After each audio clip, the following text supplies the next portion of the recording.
So Honda is back in the game. They're back in the game, Mark. Big time. Honda CBR10rrr SP.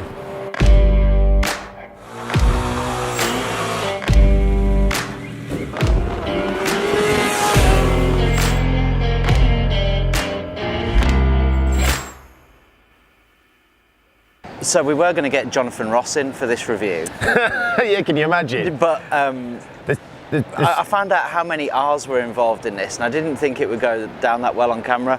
But yes, so it's Honda's CBR1000rrr Fireblade. We're back in the game. It's like a game of countdown, this, isn't it? Can I have a consonant, please, Carol? This official CBR10rrr SP. How many different words can you make out of all of that? Well, what a bike, isn't it? And you know, it's so funny on that naming front. I mean, actually, you know, at Knox we've got, you know, products that need named and stuff, and we've got the Urban Pro at the moment. Imagine next year we're going to call it like the Urban Pro Race, Urban Pro, I don't know, whatever. Well, what happens? They ran out of steam with that one, but yes, it probably justifies it because the CBR is massively iconic. Sports bike. It's the one that changed the market back in the 90s. They're the pioneers of super bikes, right? Yes. Sport bikes. You know, that you go back, yeah, like you say, you go back to the 90s. The Fireblade was the bike, right? Was the bike. And I think it's fair to say, in the following years, certainly kind of in the last maybe 5, maybe 10, they've just been a little bit superseded, haven't they? As soon as BMW launched their S1000rrr in 2010. So we are going back 9-10 years.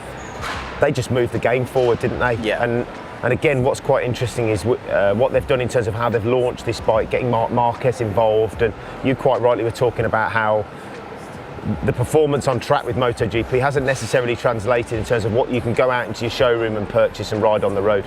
Well, I think there's been a bit of a disparity or a bit of a disconnect, and I'm sure some of the guys at Honda and the dealerships would have been frustrated at that, because on the one hand you've got this massive marketing machine of the MotoGP and the fact that they're winning everything, and Marquez is like, you know, dominating. It's just totally dominating, and then what you can actually purchase on the road, which is the Fireblade, is sort of like behind the pack. Actually, it's probably fallen out of into obscurity, really. You know, it can't win any of the tests because it's not powerful enough.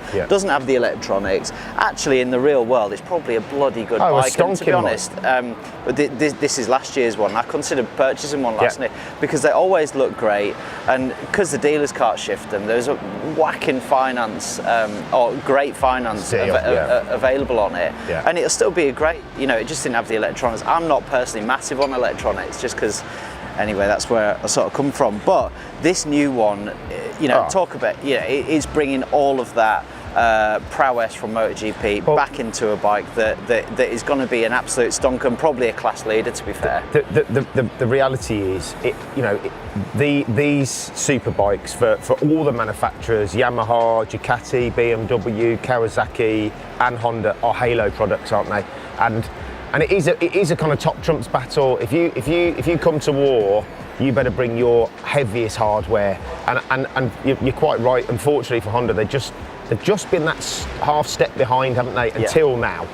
To be honest, the spec sheet on this thing is. It's massive. Yeah. I mean, what we're talking, 216 horsepower. Well, the figures have been banded around, anything between 214, 217 horsepower. I mean, we've obviously done quite a few videos on the super hyper nakeds. These are even more powerful. I mean, they're just... It's insane. Yeah, but I think, you know, the significant difference between that market and this is the way that they're kind of positioning this bike is it's very track focused. Yes. And that's reflected again in kind of how many different things you've got on it. IMU, wheelie control, multiple traction control modes, and the amount of engineering and changes that have gone into the engine. So a lot of the inspiration around this is from the RC213V, which is effectively the GP bike, and it also gets raced at the Isle of Man TT. You're talking titanium everything, aluminium everything. The list just goes on and on and on with this bike. You know, electronics with the SP bike, which is the one we're looking at. Electronic suspension. It's got improved ride-by-wire, new TFT. I mean, it's a brute. I mean, although the exhaust looks like the standard Honda can, it was developed in conjunction with Akrapovic. And I mean, we haven't even talked about the styling. I mean, the styling on this bike, in my opinion, because obviously styling is subjective. Yeah, but very much. This is really gorgeous. I mean, and they do it in a black version as well, which we'll put into the frame right now. But the all black, I'm an all black fan. My bike is all black. Yeah. But that is jaw-droppingly gorgeous, in my opinion. I love what they've done with the wings. That Yeah. So again, GP inspired. A separate flappy wing, you know, you've got something built into the... It probably does fly. I mean, maybe if they made them slightly bigger, you could just take off with this, couldn't you? But I mean... I think give it too much that happy handle, you probably will. Well, I mean, I dread to think. Again, we haven't talked about, you know, the curb weight, wet, ready, curb weight, effectively 200 kilos. Yeah, super competitive with that. So you're talking about bikes that are doing 1,000 horsepower per ton. Yeah. That is... And they're stuck to the road with like the tiniest bit of rubber. Yeah. And there better be good rubber on it. So there's the Super Corsas Pirelli. Yeah. You know, that's the top of the... Well, look, that's as close to a track tyre for the road as you can get, right? Yeah. So you know they're going to be super sticky. The section on it is absolutely massive. Yeah. But and you've got great brakes as well. So the SP is fitted with Brembo's dilemmas, which we talked about that brake. Actually, quite a lot of the top bikes that are coming out are fitted with that caliper, and that's been orientated and peppered with holes to make it lighter, to induce more air.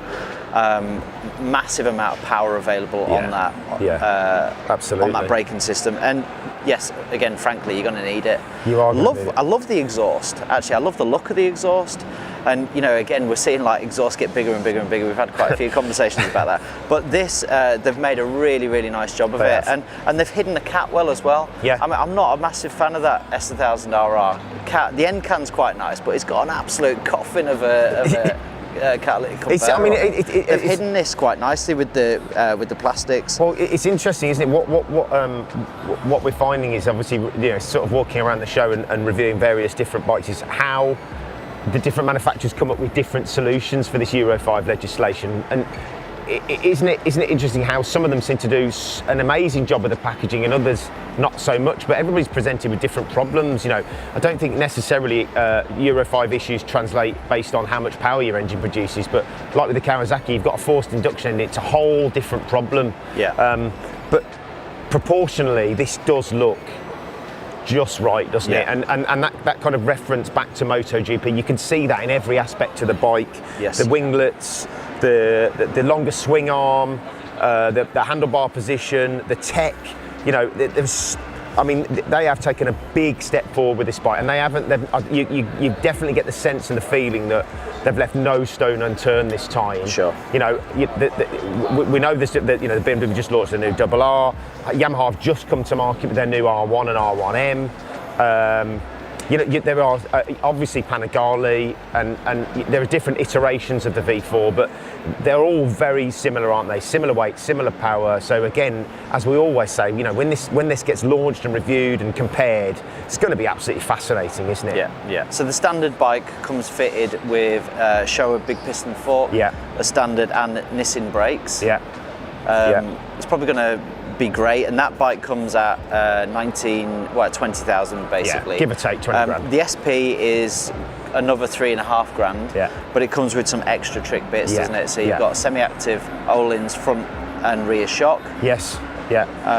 Can I refer to my notes, because this is such a lot of spec on this bike. So in conjunction with the hardware, the Öhlins objective-based tuning interface now offers finer suspension adjustment front and rear.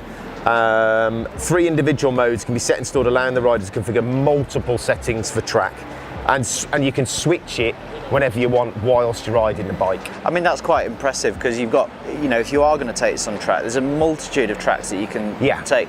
You know, there's some really bumpy tracks that we've got here in the UK.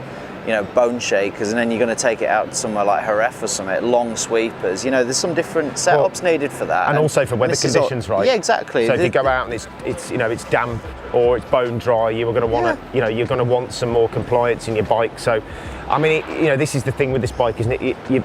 Yes, I'm sure on the road it's a very impressive bike, but you know, I mean, and again, without going over old ground here, it's got way too much performance for the road, in all honesty. You know, 217 horsepower, 200 wet.